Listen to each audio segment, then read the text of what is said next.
j'avais envie de vous parler de mes favoris du moment. Alors ce sera pas... Tu peux arrêter de faire du bruit s'il te plaît? Hola! Je suis en vacances et je suis très détendue. Du coup, j'avais envie de vous parler de certaines choses que j'aime bien en ce moment. Je me demandais comment intituler cette vidéo autrement que favoris, parce que c'est quelque chose qui revient très souvent, surtout sur les chaînes beauté. Mais bon, appelons un chat, ce sera une vidéo favori, j'en ferai de temps en temps, je pense, pas tous les mois parce que ça me gonfle, mais je pense que j'en ferai quand même de temps en temps. Et je vais mélanger un peu tous mes favoris, tous les domaines, que ce soit en beauté, en culture, voilà. C'est le concept du blog et de la chaîne, je fais pas de distinction entre les deux, sinon on ne s'en sort plus. Donc je vais commencer tout de suite. Premier favori. Je pensais pas acheter un truc comme ça un jour. C'est une trousse à ce qu'on veut en fait, on met ce qu'on veut dedans. Il y a des sequins dessus, donc un peu holographiques. Je sais pas si vous verrez très bien. Voilà. J'ai un peu craqué, bon, elle m'a coûté 6 balles en même temps, voilà. C'était en solde sur Asos et je trouvais ça très joli. On dirait un peu les écailles d'une sirène, donc moi ça me fait rêver, voilà, c'est tout. C'est mignon, voilà, je trouve ça marrant, c'est pas trop mon style en général, ce genre de choses, mais voilà, j'ai trouvé ça rigolo, donc je l'ai prise. Deuxième favori, également en solde sur Asos, et un peu dans le même thème. Un Sweet Mermaid Academy. J'étais un peu obligée, il était à 8 ou 10 euros, je sais plus, enfin il était vraiment très bien soldé. Et voilà, c'est pas le genre de truc que je mettrais pour sortir, mais je pense que pour le dimanche, pour rester chez soi, voilà, c'est cool. C'est une très très grande taille, c'est une taille 48 je crois. C'est très très grand, j'arrive même pas à le faire rentrer dans le cadre. C'est beaucoup trop grand pour moi, mais bon voilà, pour rester chez soi, tranquille, c'est bien. Surtout que j'ai aucun sweat dans la vie, donc c'était l'occasion. Mermaid Academy, je pouvais pas passer à côté, voilà. Pour ceux qui ne savent pas, j'aime beaucoup tout ce qui est sirène, poisson, tout ce qui a trait à la flotte en général en fait. Troisième favori, c'est ma nouvelle coque de téléphone. Je peux pas vous la montrer là, ici, tout de suite, comme ça, parce que je filme avec mon téléphone, donc c'est un peu compliqué. C'est une coque avec un effet un peu dentelle, donc qui laisse apercevoir la couleur du téléphone en transparence. Et ce que j'aimais beaucoup aussi, c'est que c'est un effet mat, et donc elle est hyper douce.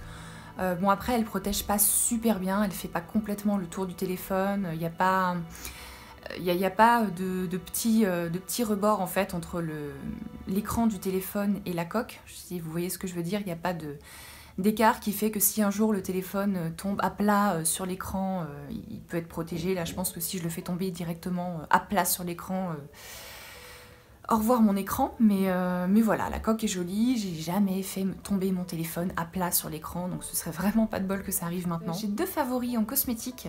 Le premier, c'est ça, c'est le Magic Retouch de L'Oréal.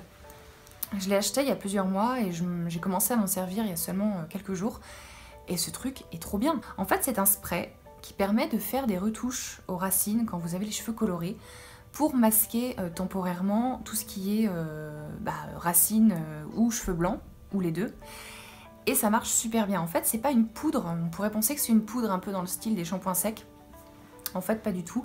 C'est un liquide, vraiment. Vous secouez, l'embout est assez précis, vous voyez. Vous secouez, une fois que vous avez les cheveux secs, quand vous venez de les laver, quand ils sont secs et coiffés, en fait, vous vaporisez aux racines. Et par petits à-coups, surtout, faut pas rester appuyé comme de la laque ou quoi, parce que sinon ça coule. Et ça marche super bien. Ça s'en va au shampoing, apparemment ça supporte la pluie. J'ai pas testé, ça ne tache pas les oreillers, ni autre chose d'ailleurs. Et c'est vachement cool, je trouve ça vachement bien pour les gens qui n'ont pas envie de se flinguer les cheveux en faisant des colorations tous les mois. Deuxième favori cosmétique, c'est ça. C'est un crayon de NARS. Si vous aimez un peu le maquillage, vous connaissez forcément cette gamme. C'est le Velvet Matte Lip Pencil en couleur Dolce Vita. Et ce truc est trop bien. Déjà la texture est cool. J'avais encore jamais testé les crayons velours de NARS pour les lèvres. Et c'est vachement bien parce que en fait la couleur est hyper naturelle et ça permet d'avoir un petit peu de couleur, d'avoir une bouche un peu définie, mais quand on n'a pas envie de mettre un rouge à lèvres avec une couleur très pétante ou d'avoir une texture trop épaisse, ou de passer trop de temps à mettre son rouge à lèvres tout simplement, et ben on met ça se fait en 2-2. La couleur est super naturelle d'ailleurs, je vais en mettre tout de suite. Voilà, donc le fini est mat, mais c'est un mat velours en fait, très confortable, qui glisse un peu en fait. C'est pas le mat qui va faire que tes lèvres se désagrègent. Et la couleur, voilà, la couleur est super. Ça paraît hyper flash à la caméra, mais en fait c'est pas du tout comme ça. Enfin, pas du tout, ça y ressemble, mais en vrai c'est beaucoup plus naturel et ça permet de se mettre un peu de couleur sur les lèvres sans forcément sortir le grand jeu. Ensuite, j'ai 2 derniers favoris, ce sont des favoris culture. Alors le premier c'est Witness, le dernier album de Katy Perry. Alors, moi je suis très éclectique, hein, niveau musique, niveau cinéma aussi, enfin niveau culture en général, j'aime un peu de tout. Il y a de très rares styles de musique que j'aime pas du tout, mais j'écoute un peu de tout en général, et côté pop, et ben, j'ai vachement accroché sur le dernier album de Katy Perry. Je trouve qu'il y a certaines chansons qui sont franchement hyper réussies. Par exemple, ma préférée sur le dernier album, c'est, comment elle s'appelle ? Power.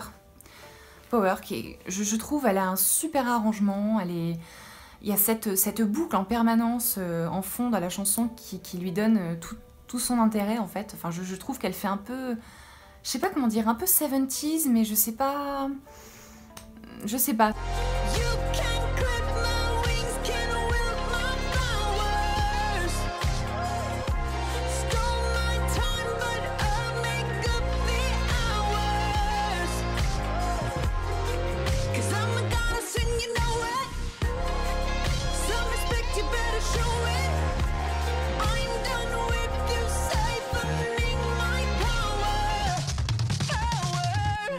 Voilà, c'est pas grand chose, mais moi ça me fait kiffer. Alors j'adore la chanson Swish Swish. Pourtant c'est un duo avec Nicki Minaj. Alors pour perso c'était pas gagné, hein, parce que Nicki Minaj, je suis pas super fan. Mais j'adore en fait le pré-refrain de cette chanson qui est juste excellent. Enfin, c'est des accords tout cons, hein. Si vous connaissez PV Nova, c'est le chapeau des accords qu'on nous ressort à toutes les sauces, hein. C'est un peu ça. Mais ça marche.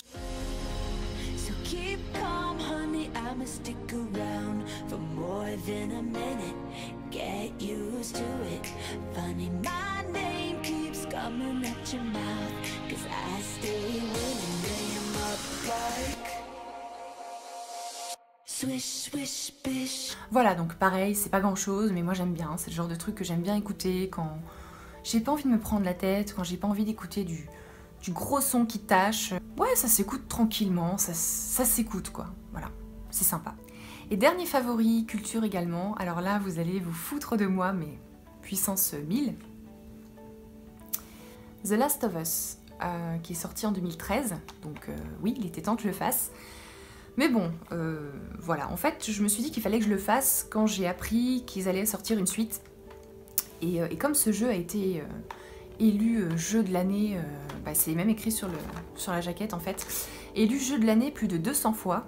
Voilà, je crois même qu'il y a des gens qui l'ont nommé meilleur jeu de tous les temps. Enfin, ça a vraiment fait un carton critique. C'est pas que j'avais pas envie de le faire avant, c'est que, je sais pas, j'ai jamais pris le temps de le faire. Pourtant, j'aime bien ce genre de jeu, contexte un peu post-apocalyptique comme ça. Pas forcément que pour les jeux d'ailleurs, hein, pour les films, les séries, tout ça. Et je sais pas, j'avais vu mon conjoint jouer un peu, j'ai pas tout vu, heureusement. Je connaissais quand même la fin. Mais je connaissais pas tout de la fin, ou du moins je m'en souvenais plus, donc c'était plutôt pas mal. Et même en connaissant la fin, et bah, c'est super bien écrit. La relation entre Joël et Ellie me fait un peu penser à celle de Lee et Clémentine dans The Walking Dead de Telltale, la première saison. Faites-le, sérieux, faites-le quoi, si vous l'avez pas fait. Et ouais, c'est ces deux personnes qui n'ont rien à voir l'une avec l'autre et qui se retrouvent à devoir gérer cette situation, cet univers, et forcément il y a des liens qui se créent, et c'est super bien écrit, c'est hyper subtil, c'est tout en retenue. Je l'ai fait en normal, hein, normal, et en fait j'ai pas trouvé ça si difficile que ça. Bon, je suis morte plusieurs dizaines de fois, mais en fait je suis morte beaucoup plus de fois à cause des humains qu'à cause des créatures. C'est hyper varié aussi, on s'ennuie pas une seconde. La réal est très bonne aussi, tous les cuts comme ça, hyper violents. Les voix françaises sont très bonnes aussi. Et voilà, donc j'ai vraiment hâte de voir la suite. Et heureusement que je l'ai fait que maintenant, parce que je pense que j'aurais eu un peu de mal à attendre, je pense qu'il sortira en 2018, hein, The Last of Us 2. Je pense que j'aurais eu un peu de mal à attendre 5 ans pour avoir la suite. Voilà, c'est tout pour mes favoris du moment. Écoutez, merci d'avoir regardé cette vidéo jusqu'au bout, d'avoir passé ce petit moment en ma compagnie. Et écoutez, ma foi, bisous.